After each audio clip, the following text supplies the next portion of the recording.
Hey guys, this is another episode of the Weekly Anime Report. It is episode 8. I am your host, Ashen Demoda, and I'm hoping everybody has a very good start to their day. It is 12 p.m. And this episode, the big stories are going to be the ending of the Naruto manga and my thoughts and overview of Book 3 of Korra. So let's get this started. If you haven't noticed yet, on our website, there is all these articles posted already. Um, so you can go there to #nerdswag.com and follow along with us or with me as I go over these articles. So article number 1 is Attack on Titan's author comments on Levi's age. The article reads, if you've been following recent events in the Attack on Titan manga, you'll have seen that it seems to be validating some original far-fetched sounding theories based on No Regrets, Birth of Levi's spin-off manga. Probably related to this, there's been talk about Levi's age, enough talk that the manga author has decided to comment on how old the popular character is. From his official Twitter account, it says there is rumor that Levi's age is 30 years old. I checked with Isayama Sensei, and he said that Levi is older than 30, but would not go into detail because it's related to a yet untold story. Um, this is interesting. I never um, even pondered Levi's age in Attack on Titan. I would have guessed he's probably around 30, but he is kind of he does kind of seem a little young to be older than 30. I don't know how much older he is, maybe in his early 30s, but I wouldn't imagine he's too much older than the actual age of 30. Um, Pretty interesting article. You guys can go read more about it on our website. And also on Crunchyroll, you can just Google it and you'll find plenty of stuff about this. Right. The next article is about something that has been popping up quite often recently, and it's about the new game called Dragon Ball Xenoverse. Um, and a lot of people were talking about the mysterious character that you saw in a lot of the pictures. Well, apparently that character is a created character that you create. Um, so if you go to our website and look at the article, it shows that of various pictures of various ways you can create this character and what the character can look like. Um, there's a character that looks a lot like Trunks. There's characters that you can create that looks like Boo. You can create characters that kind of look like a young Bulma. Um, and a lot of it, and even like a Piccolo type character, a Namekian. Um, I don't know if I'm going to pick up this game. A lot of Dragon Ball Z games are very similar. So I feel like if you played one, you played them all. But this one, with the created character feature and the in-depth that it has with the created character feature, I might have to try the demo if there's a demo for it. But I'm very skeptical on whether I will buy this game or not. But feel free to go check it out. I have a whole bunch of images in the article of what it looks like, and it looks like you're kind of a time traveler that goes around and changes the course of history between all the fights, like with Nappa and Vegeta, with Frieza, with Cell and Boo, all those things. You go back in time and you somehow influence those fights. All right, next article is I found a video online of a this guy. He made a scouter, pretty much, is a fan-made scouter from Dragon Ball Z, but this scouter actually like functions. Um, if you go to the article and watch a video, it's pretty crazy. The text on it is all in Saiyan, which isn't a real language. So it would have been cooler if he would actually had some English text or Japanese text coming across the screen. But it does have all the symbols that you see in the actual Dragon Ball Z episodes. So it looks pretty cool, but he could add the English text and Japanese text. I think that would make it a lot better. I'm just hoping it actually does read people's power levels. I doubt it will, though. We can only dream, right? Okay. And that's it for that article. Go check out that video. It's pretty cool. Um, and another article about Attack on Titan. Um, the editor came out from Attack on Titan and said that there are years left on this series, which is not a big surprise given the fact that it is a monthly manga release. But that's pretty much it with that. I can read you a segment of the article. It says, in terms of the process, he says that Isayama works on a storyboard at Kansha, and because the series is monthly, the editor and author meet to discuss them over the course of the 7 to 10 days. He reiterates that for the series' success, Isayama has remained very humble, for example, expressing thanks for small things. Um, Apparently, the editor's favorite scene so far is where Annie reveals her big mystery to her 104 comrades. So it's no really big surprise since it is a monthly manga. There's not a lot that comes out within a month. It's just one chapter, and it's about like maybe 40 pages, 40, 50 pages of content. But this story is so story driven that there's a lot going on, and I would have guessed that there was several years still with this manga. And by the way, if you haven't started reading Attack on Titan yet, please go ahead and start reading it. It's not very far along. You can catch up in a few days.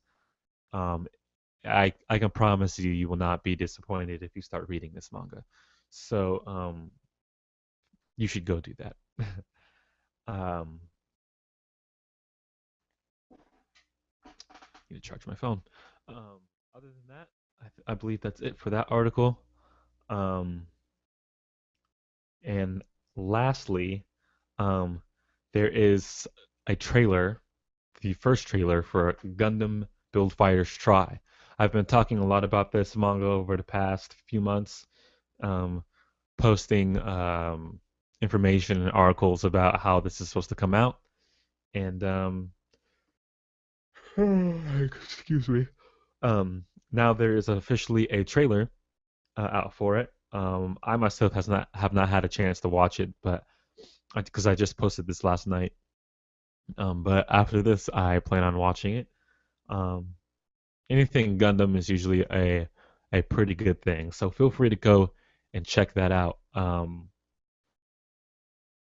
I'm not sure that I saw a glimpse of it, and the animation does look a lot more um, bright and colorful than a lot of the other Gundam series. So I don't know if that has to do with the overall tone of what it's going to be in the actual series and the anime, but I guess we'll have to find out and wait and see what direction they are going with this.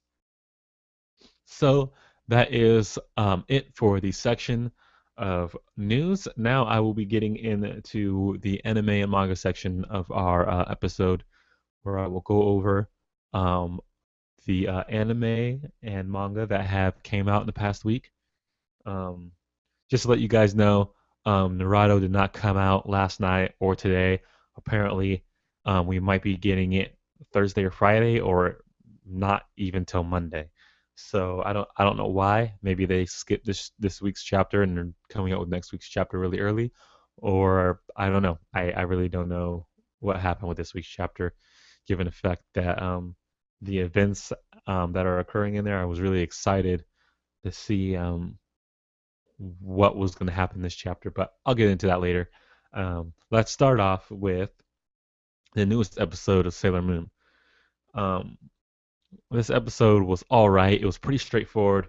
So what happens is Luna, the cat, says that the bad guys pretty much are going after this crystal that if they get a hold of will excuse me, will pretty much grant them is what they're going after pretty much throughout the whole series. Grant them this huge amount of power.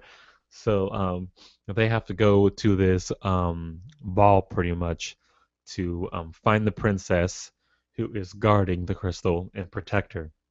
So so the whole group so far, Sailor Moon, Sailor Mars, and Sailor Mercury, all go dressed up to this ball, and of course, um, the antagonist shows up, takes over the princess, and tries to escape, but they stop her, and that's pretty much the whole episode. We do get to see what's his name, the masked guy. I can't remember his name, but of course he's in every episode it seems. So yeah, I mean it's just this kind of the same thing over and over now. It's kind of getting redundant. Luckily, the next episode is going to have Sailor Jupiter, which is the last sailor to be getting introduced, and then they're going to be doing something else. I don't know what they're going to be doing, but Sailor Jupiter was always my favorite, so kind of excited to see that. But the story does need to get a little bit more exciting. It's kind of getting repetitive and boring. So that's just my thoughts on a new Sailor Moon episode. Um, Next, Dragon Ball Kai. Um, this new episode, I mean, this animation is really good. The newest episode shows pretty much the aftermath of the resurrection of Boo, and Kaioshin and Gohan are facing off against Boo, and Gohan has already got his ass handed to him, and Kaioshin is trying whatever he can to pretty much keep space between him and Boo because Kaioshin is weaker than all the Saiyans, and so the fact that Gohan is damaged the way he is shows that Kaioshin pretty much has no chance of fighting against Majin Buu. So um, this story pretty much ends, or this episode pretty much ends with Vegeta um, showing up to the battlefield to fight against Majin Buu. We do even see a glimpse of Vegeta saying that he's sorry about letting Majin Buu become resurrected because of his own selfishness, and he cannot sense Gohan's energy anymore. But Gohan is just knocked out; he's not dead yet. Um, and yeah, I mean, this is flying by pretty fast compared to the original episodes, probably twice as fast. So if you're a Dragon Ball Z fan and you hate the fact that there's like 3 episodes of them just talking and nothing's happening, this is the exact opposite. This is actually moving really fast now that they got rid of all that filler. So feel free to go check this out. Um, I would give this episode probably 8 out of 10. These past 2 episodes, not a lot has happened. And we also did get to see Krillin and Piccolo get revived since Deborah has been killed. So, or eaten by Majin Buu. Excuse me. And yeah, that's it for Dragon Ball Kai. And um, now the new Naruto episode, a really good episode. The Hokages have shown up, and they form a barrier around the Jubi, and it's like a barrier apparently that only Kage class shinobi can create. And we can see this when the Ten Tails tries to shoot a Bijou bomb at everybody, and the barrier does not even budge.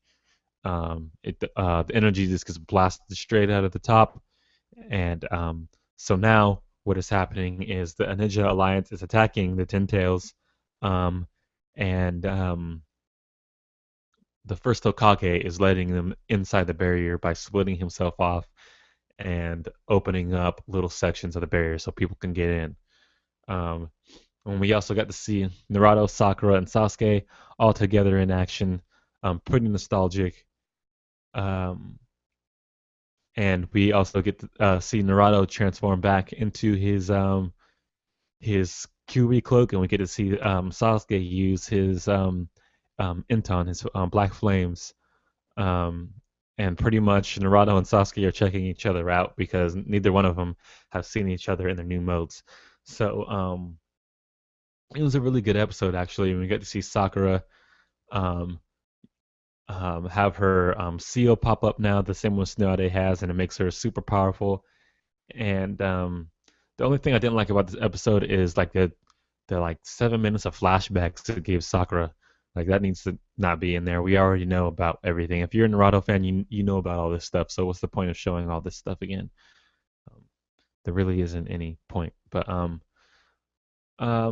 overall, I'd give this episode an 8 out of 10. Really good animation. We get to see Minato transform into the Kyuubi cloak, the Nine Tails cloak, and which is pretty awesome. But I figure if you're an Edo Tensei, you have unlimited amounts of chakra, so why would you need to transform into that? I guess it can make your chakra more potent, but I really don't feel that it was needed in order to do the barrier. But anyways, that's it for that. Next are the two big things that I want to talk about this week, and I will start off with the Legend of Korra Book Three. Um, if you've been watching The Legend of Korra, then you know that Book Three has just ended. Um, or not the Red Lotus, but the main villain has been subdued pretty much, and it ended on a pretty low note. Not low as in bad, but low as in the mood of the series has ended on a really low note. It usually doesn't end this way, but it's obviously setting up for book four, the last book of The Legend of Korra. And I thought they ended it pretty well. I really wish he was killed, not left alive. I'm talking about I can never Zahir. I remember his name. I can never remember his name. His name is Zahir. I wish Zahir was killed and not imprisoned again. I really think that someone like that cannot be left alive. Um, I mean, he did kill the Earth Queen. He put the Earth Kingdom into chaos, and he almost killed Korra. So, um, I believe he should have been executed. But he's in jail. Um, and one thing that really confused me is that Korra still has her avatar, her avatar mode. I thought that when she lost connection to all the other avatars, all the previous avatars, that she lost her avatar mode also because we haven't seen any avatar mode at all this season, and she usually uses it quite a bit. So to see it all of a sudden pop up now is kind of surprising, but it is what it is. So um, it's really cool to see that Bolin has lava bending now, or he's probably always had lava bending. He just didn't know he was a lava bender. And one thing that kind of irked me about this is that Mako defeated that the waterbending lady using lightning when he could have used that like the whole time to defeat her. Really, I was wondering why he hadn't used it the whole season, and now he uses it at the very end, even though he could have used it to kill her a long time ago. But they didn't really go into that and explain why he didn't. It would have been nice to get an explanation as to why he never used it, but it worked. It worked out. Having Bolin get lava bending made everything a lot better too. Um, and yeah, Korra is now in a bad state after that poison she got injected with. She is still in a wheelchair at the end of it, and it's recovering from her fight with the Red Lotus. So, but we do get to see a airbending ceremony, and I can't remember her name, but she gets. I'm not good with names. I always forget all these people's names. There's a lot of different characters that contribute to this, but she gets her her airbending tattoos, and she looks a lot like Aang. They're almost identical. And now apparently the Airbending Nation is going to be taking over for Korra until she gets better by going around the world and um, and pretty much helping other people and stopping anything that could potentially end up as a bad situation for the rest of the world. Um, so pretty much the Air Nation is going to be the Jedi for a while, going around and installing peace. So I really think they did a good job with the ending of book three. It really does make you want to get book four a lot sooner than when we're gonna get it. We're probably not gonna get it till next summer. So yeah, that's my thoughts on book three. I thought it was really good. Um, Out of all the other books, I really I think this is the best one, and then book one is number two on the list, and book two is number three on the list. Um, Hopefully, book four can even top book three. That would be really nice. Um, and I really, from what I'm getting, is there's not going to be a another legend of whatever another avatar after this, but it would be really cool to get a avatar um, that is in current time. Um, the this avatar is based. It looks like the 1900s with the technology and cars and what everything looks like now. It would be really cool to get one that is based in the present with modern cars and modern problems and society looking a lot more like what it looks like now. I think that'd be really cool. Um, but yeah, and that's really all I have to talk about with Korra. Um, and lastly on my list is um, the ending of Naruto. It seems like it's ending with the ending of the last chapter. If you didn't read the last chapter, it pretty much shows um, Team Seven's plan to seal away Kaguya coming to fruition. The end of the chapter ends with Naruto and Sasuke pretty much at Kaguya's head with their palms. Um, and yeah, I mean, and even the text at the very end of the chapter says, something like along the lines of, Team Seven finally reunited and fulfilling their last mission. Pretty much is what it's saying.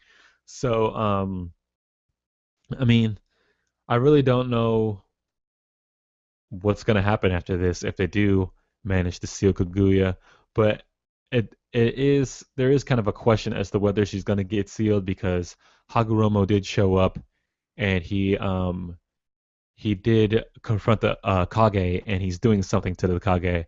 My prediction is he's reviving them. He's reviving the Kage for some reason. I really don't know why he would, but it's really hard to say if Kaguya is going to get beaten because if she does get beaten, then I really don't see as to why you would revive the Kage, except maybe to help with restoring the world and bringing peace to the world again. But if Kaguya isn't defeated, then they can come back and help fight against Kaguya. But it's really hard to think that she's going to live past this next chapter.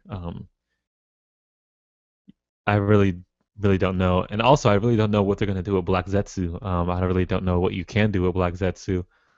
Um, you have to destroy him somehow. You can't let him live. Kaguya you can seal away, but if Zetsu's still around, then he's gonna cause problems like he has been doing for the past 200, 300 years by trying to resurrect Kaguya and manipulating people like he has been doing. So, yeah, Black Zetsu needs to go. Is pretty much my thoughts on it. Um, and I think that's pretty much it for this episode of the Weekly Anime Report. Let me know what you guys thought about the the Legend of Korra season three, and also let me know what you think of Naruto and how you think everything's gonna pan out from here on out since it's looking like it's ending.